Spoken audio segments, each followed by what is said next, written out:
What's going on, guys? So last week I took a little bit of time and finally got the turbo kit put on. I make these kits.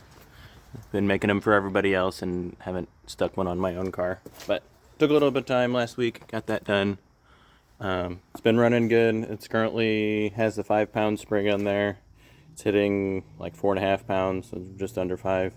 But it's running good, no leaks or anything. So today we're going to put in the 7-pound spring. It's currently got the stock clutch in there. The car's got 240,000 miles on there, so I'm not sure where the current clutch is in its life. It's holding the 4 or 5 pounds that it's hitting right now. It's holding that fine. It's not slipping at all. So that was the original thing, is to see how much the current clutch can take. So either this is a semi-new clutch or this is a clutch at the end of its life, so we shall see. But today we're going to put in the 7-pound spring. I'll show you how to do that with these Arashi turbos that have the adjustable internal wastegate. It's one of the main reasons why I like these turbos, because usually internal wastegates, you just get what you get and you can't change that, and you got to run an external wastegate if you want to adjust that up or down.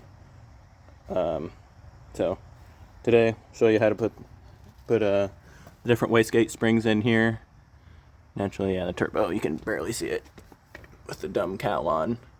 It's hiding behind there, so pop this off there. This is going to come off a lot easier for me than it is if you haven't taken these off yet.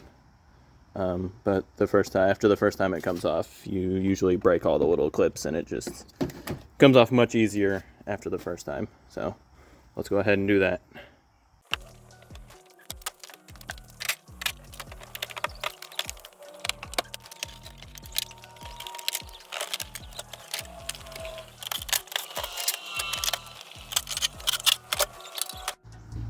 Alright, so there we go. Got all the cowl junk off of there. It's a lot easier to get. I mean, you can't get to any of it with it on there.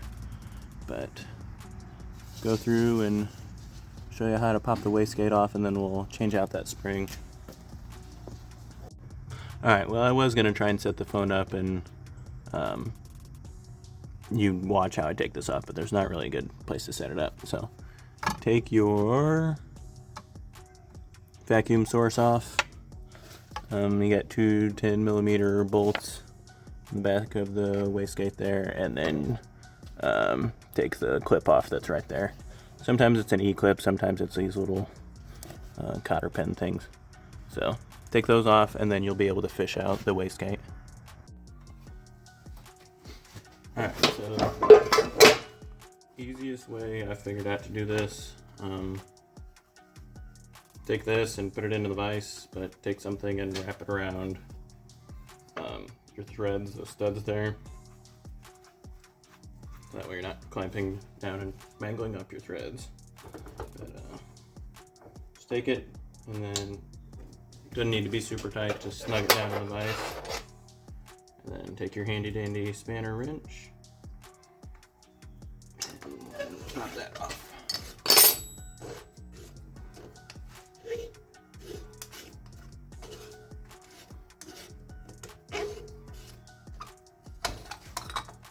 There we go. Get that off. Take this out. So, got this. So set this off to the side. This is the piece that we're working with right now. The spanner wrench has, it'll be hard to see, but it goes and holds this machine piece here, and then there's a 10mm nut in there, and crack that loose, and then this top comes off. So we'll do that right quick. Alright, go crack that loose. And then this top piece comes off. that out. This is the 5-pound spring. Putting the purple 7-pound spring in. And then just put that back in there like that. Give it a good snug.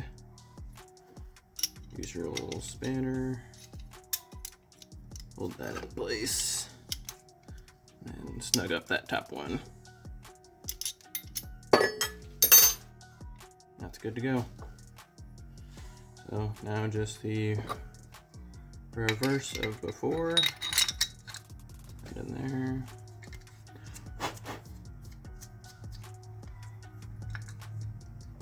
This little diaphragm on there. This on there. So the cap is, it's got little like keyways in it, so if you get it lined up, it seats itself. So if you're having problems, it's probably because you've got it off center and you just need to get it seated in there. Yeah, just get that in there. Need a diaphragm. Clean that off. Get your junk off of there.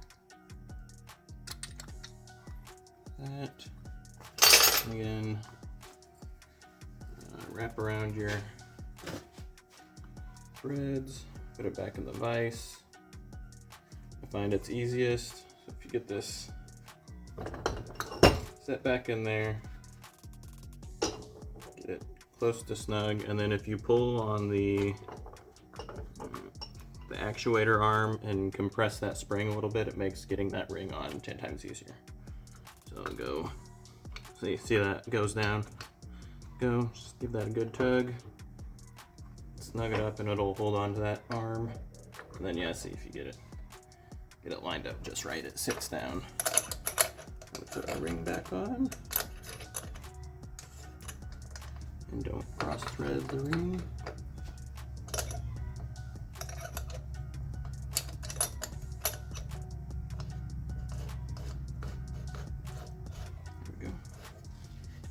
Maybe.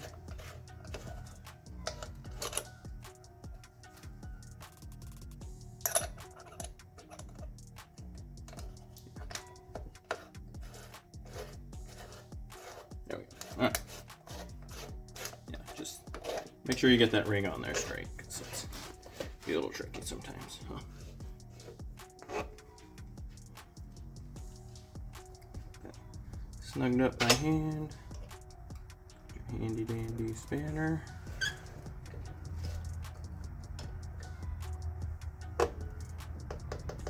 Snug that up. That won't be anything too crazy, but there you go. Now you got your new spring in there. More power. So, all right. Get this tossed back in the car. Take it for a rip.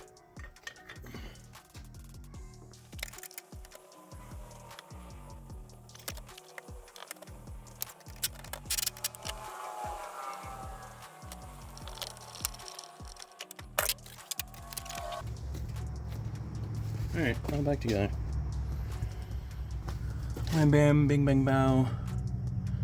Here we go. So, we'll go for a test drive. Probably just leave the cowl on, make sure everything's good before we pop that back on. Not have to take that on and off in the butt. But let's take it for a rip.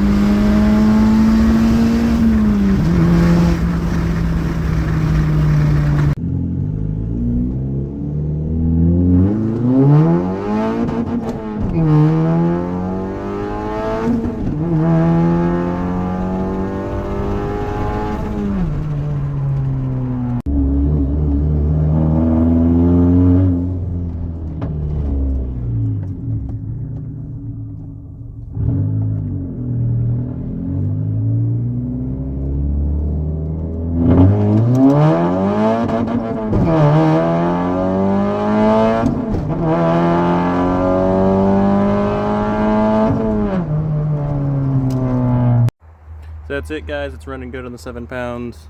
Stock clutch is holding, it's not slipping at all, it's not giving me any problems.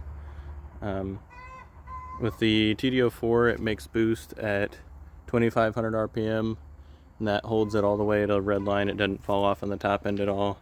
It's really a pretty perfectly sized turbo for these cars. If you go much bigger, then it starts to, you won't make boost till like 4500, and with these motors, you red line at 6500, 7000, so you don't get a lot less usable power with a bigger turbo. So these are very well sized for these motors. I don't know why Subaru used them on the WRXs. It seems like it'd be way too small for that. But runs good. Highly recommend it. It's a good time. See you guys in the next one.